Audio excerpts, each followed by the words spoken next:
নুপুরের দাম 1000 টাকা হলে তার স্থান পায়ে, টিপের দাম 1 টাকা হলেও তার স্থান কপালে। ইতিহাস সাক্ষী আছে লবণে কখনো পোকা ধরেনি, কিন্তু মিষ্টিতে প্রতিদিনই ধরে, এমনকি পিঁপড়েরাও ছাড়ে না। মোমবাতি জ্বালিয়ে মৃত মানুষকে স্মরণ করা হয়, আর মোমবাতি নিভিয়ে জন্মদিন পালন করা হয়। মানুষ সোজা পথে চলতে চায় না, আর বাঁকা পথে সবার আগ্রহ বেশি। এই জন্য মদ বিক্রেতাকে কারোর কাছে যেতে হয় না, আর দুধ বিক্রেতা মানুষের দুয়ারে দুয়ারে ঘোরে। আমরা দুধ বিক্রেতাকে সবসময় বলি দুধে জল মেশাননি তো, অথচ আমরা মদে নিজেরাই জল মিশিয়ে খাই।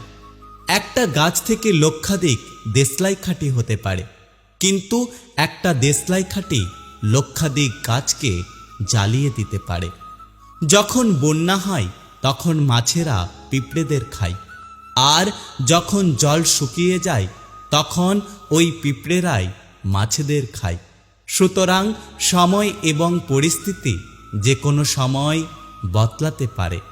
বাড়ির মধ্যে সাপ ঢুকে গেলে আমরা তাকে লাঠি দিয়ে মারি, আর মন্দিরের মধ্যে সাপ দেখা গেলে তাকে আমরা পুজো করি, দুধ খাওয়াই।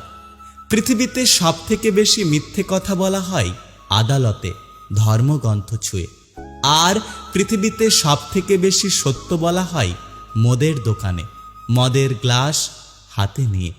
সময় বড় কঠিন হয়, তাই জন্যই তো ঘড়িতে ফুল নয় বরং কাঁটা থাকে। কেউ একজন একটি সুন্দর কথা বলেছেন, আমি যখন ছোট ছিলাম তখন আমার জুতো ছিল না বলে আমি কেঁদেছিলাম। তারপর একদিন দেখলাম এমন একটি ব্যক্তি যার পা নেই। তারপর আমি বুঝতে পারলাম যে পৃথিবীতে আমি কতটা ভাগ্যবান। আগে মানুষ সূর্য ডোবার পর খাওয়া দাওয়া করে ঘুমিয়ে পড়ত, আর এখন মানুষ সারা রাত্রি জেগে সূর্য ওঠার পর ঘুমাতে যায়। আজ পর্যন্ত মানুষকে এতটুকুই চিনলাম, জানোয়ার বললে রেগে যায়, অথচ বাঘের বাচ্চা বললে খুশি হয়। আপনারাই বিচার করে বলুন, বাঘ কি তাহলে পশু নয়? উপোস করলেই যদি ওপরবালাকে পাওয়া যেত, তাহলে এই পৃথিবীতে বহুদিন অনাহারে থাকা মানুষ সব থেকে বেশি ভাগ্যবান হতো। উপোস অন্যের নয়, চিন্তা ভাবনার করুন। মানুষকে মানুষ বলে ভাবার চেষ্টা করুন। মানুষের সাথে পশুর মতো ব্যবহার করবেন না।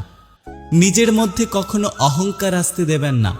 ওপরবালার ওপরে ভরসা রাখুন। ওপরবালা যদি চান আজকে আপনার ভালো দিনটাকে কালকে একটি খারাপ দিনে পরিবর্তিত করতে পারে। তাই যদি আপনি সুখে আছেন অহংকার করবেন না, যারা দুঃখে আছে তাদের দেখে হাসাহাসি করবেন না। সকলের সাথে থাকুন, সকলের পাশে থাকুন।